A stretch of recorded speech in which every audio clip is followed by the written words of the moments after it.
Tuesday mornings at Highland Manufacturing were usually quiet, not peaceful, just predictable. The parking lot filled in the same order every day, the same trucks backed into the same spots. The security light near the loading dock flickered twice before shutting off exactly at 7:58. By the time I stepped through the glass doors, the hum of the production floor had already settled into its steady rhythm. I liked mornings like that. Nothing demanded attention yet. Systems doing what they were designed to do. I placed my notebook on the corner of my desk. The same notebook I'd used for years. Black cover, no logo. Inside were timelines, hand-drawn flowcharts, and notes written during moments when no one else was paying attention. It wasn't company property. I'd bought it myself. Over time, it became something else entirely, a quiet record of how things actually worked. At 8:05, I checked my email. At 8:12, I stood, straightened my jacket, and walked down the hallway toward Stephanie Walsh's office. Her door was already open. Stephanie's office always looked untouched, as if nothing inside it had ever been rushed. The desk surface was clean except for a tablet, a pen aligned parallel to its edge, and my promotion application, stacked neatly, face down. She looked up when I entered, adjusted her glasses, and gestured toward the chair across from her. "Good morning, Brady." "Morning." I sat, placed my notebook on my knee, didn't open it. She flipped the application over and began turning pages slowly. Too slowly. Like someone skimming headlines they'd already decided they didn't need to read. "I appreciate the work you put into this," she said without looking up. 7 years is a meaningful contribution." I waited. "The committee reviewed your materials thoroughly." That wasn't true, but it didn't matter. "Your performance has been solid." The word landed heavier than she intended, or maybe exactly as intended. "However," she continued, "senior management requires a certain presence, strategic visibility, leadership perception.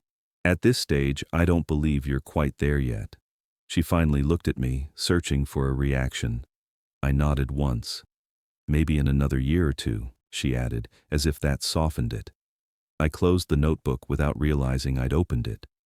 "I understand," I said. My voice sounded normal. That mattered. She smiled, relieved. "Already moving on." "Good. I'm glad we're aligned." Her phone buzzed. She glanced at it, then back at me. "The Bradford delivery needs attention today. They're requesting some late-stage modifications." Of course they were. "I'll take care of it," I said. "I knew you would." The meeting ended the way most meetings with Stephanie did, not with resolution, but with assumption. She assumed I'd absorb the impact quietly and continue doing what I'd always done. And I did walk out quietly. I passed the corner office on my way back, the one with the view of the production floor. The nameplate slot was empty, waiting for someone else. "My name is Brady Hoffman. I was 48 years old at the time, and until that morning, I was Highland Manufacturing's most dependable problem solver. Not the most visible, not the loudest, but the one who knew where every weak point was, because I'd fixed most of them. I grew up in a family where things broke and stayed broken unless you handled them yourself. You learned quickly that waiting for recognition didn't keep the heat on. You fixed the furnace because it was cold. You didn't announce it. That mindset followed me into manufacturing. When I joined Highland 7 years earlier, the operations department was barely functional. The previous manager had resigned abruptly after a disagreement with leadership. No transition, no documentation, no passwords to several core systems. Production schedules existed, but no one could explain why they worked when they worked, or why they didn't. I spent months staying late, reconstructing workflows from fragments, old emails, archived spreadsheets, conversations with floor supervisors who'd stopped expecting consistency. I documented everything. That documentation lived in my notebook first. Eventually, it moved into shared drives, indexed, color-coded, labeled in ways that made sense if you actually used them. Stephanie never learned those systems. She didn't need to. I was there. During reviews, she called me reliable. Technically excellent. A stabilizing force. Each compliment came with a modest raise. None came with authority.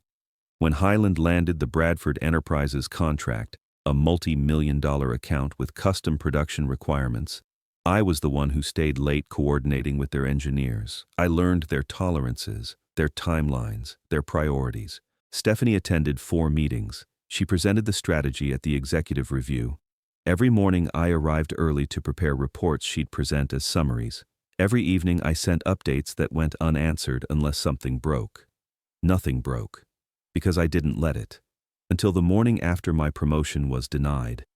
That morning I arrived at exactly 8, not early, not late. 8. I placed my notebook on my desk and opened it to a blank page. Then I closed it again. No morning reports. I answered emails addressed directly to me. I ignored the rest. When a supplier delay surfaced, I forwarded it to procurement instead of solving it myself. When scheduling conflicts emerged, I flagged them and moved on. By lunch, people were confused. Lance from logistics stopped by my workstation. "Hey, did you see the Bradford thread?" "Yes." He waited. "So, are you going to handle it?" I looked at my screen, then at him. "That's under procurement scope," I said. I forwarded it to Amanda. He blinked. "But you always—" "I've been advised to focus on my assigned responsibilities." The words sounded formal, deliberate. By 5, I packed up and left. No overtime, no emails, no laptop at home. That evening, I silenced my phone and spent time with my son in the garage.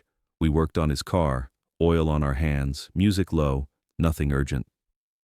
"Why are you home early?" he asked. "I made a decision," I said, "about what matters." The phone buzzed in my pocket. I didn't check it. The next morning, cracks appeared. Bradford requested urgent timeline changes that touched half a dozen integrated systems.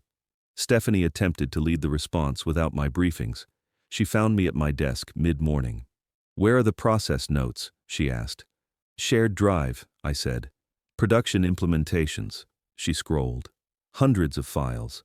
"Which one?" "The master document." Her face tightened. "Can you just handle this?" "I have a compliance review this afternoon." "This can't wait." "I understand." She left without responding. By noon, supervisors were comparing schedules that didn't align. Procurement was asking questions no one could answer. Changes had been authorized without system updates. That evening, I turned off notifications again. I had dinner with my son. When I checked my phone once before bed, there were 67 missed calls. I set it down and slept. Because what mattered hadn't happened yet. Not really. Wednesday morning didn't announce itself with alarms or shouting. It didn't need to. The tension was already in the building before I walked through the doors at exactly 8. People moved differently when systems failed. Faster, but without direction. Conversations stopped when I passed, then restarted in quieter tones. The production floor sounded the same, but the rhythm underneath it was off, like a machine slightly out of alignment. I set my notebook on my desk and logged in. Before I could open my email, Carl from the overnight shift appeared beside me. His shirt was wrinkled. His voice was low. "Thank God you're here." I nodded once. "The Bradford line shut down at 3, he said. "Calibration error. Nobody can figure it out." I waited. "Can you take a look?" "It's documented," I said. Section 7 of the Bradford Guide. Carl didn't answer. "I'll add it to my task list," I continued, "after I finish the Morton delivery coordination and the compliance follow-up." He stared at me. "Brady, this is costing us thousands an hour." "I understand." And I meant it. But understanding didn't require intervention. By mid-morning, Stephanie was visible through the glass of her office, pacing with a phone pressed to her ear. Her movements were sharp now, less controlled. Lance appeared again, eyes wide. "Where have you been?" he asked. "Everything's falling apart." "I've been here," I said. "She's been trying to reach you since yesterday. I leave at 5. The Bradford team is threatening to pull the contract." I looked at him. "That process requires specialized handling, which nobody understands without you." I nodded. "That's why I documented it." His mouth opened, then closed. Before he could respond, Stephanie's assistant appeared. Conference room, now. The room held 3 people when I arrived. Stephanie, the regional director, Scott Reynolds, and silence. Scott stood when he saw me. "Brady," he said, relief plain in his voice. "We need your help." I sat, placed my notebook on the table, didn't open it. "How can I assist?" Stephanie didn't look at me. Scott leaned forward. "What will it take to fix this?" The question hung there. "The senior operations position," Stephanie said tightly. "It's yours." I tilted my head slightly. "That's generous," I said, "but I've been contacted by another firm." Scott froze. "You're leaving?" "I haven't decided." He didn't hesitate. "Name your price." I shook my head once. "It's not just compensation." Silence again. I slid a folder onto the table. "My 2 weeks' notice." Stephanie reached for it. Scott was faster. He scanned it, then closed it. "This won't be necessary," he said. "Come with me." His office overlooked the production floor. From above, the chaos was obvious. People clustered. Lines stopped and started. "Why didn't you come to me?" Scott asked. "Chain of command." He nodded slowly. "What would it take to keep you?" I considered. "Authority," I said, "and the ability to implement improvements instead of maintaining appearances." He didn't interrupt. "I'll need time."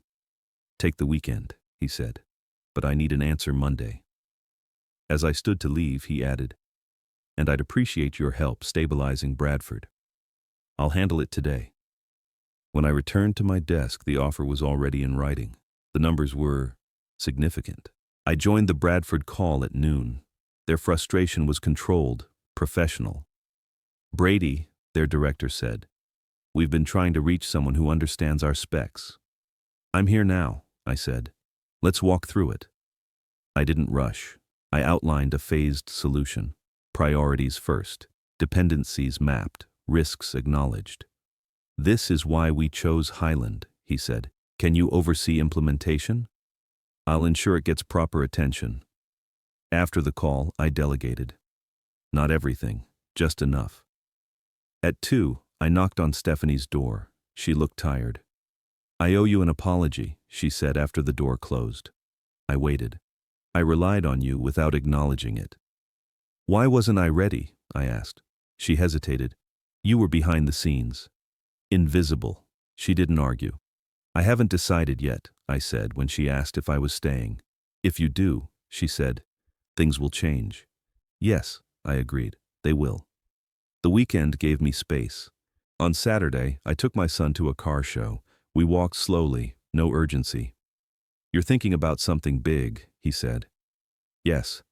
"Good big or bad big?" "Necessary big." On Sunday, I called my brother. "Fresh start or bigger box?" he asked. "I don't want revenge," I said. "Be honest." I was quiet.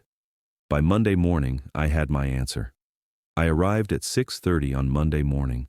The parking lot was still mostly empty. The security light by the loading dock flickered twice before going dark, right on schedule. I sat in my car for a moment longer than usual, watching the building settle into its day. Old habits die quietly. Inside, Scott's assistant wasn't at her desk yet. His door was open. He looked up when I knocked once on the frame. "You're early," he said. "I didn't want to wait," I replied, taking the chair across from him. "I've made my decision." He folded his hands. "I'm listening."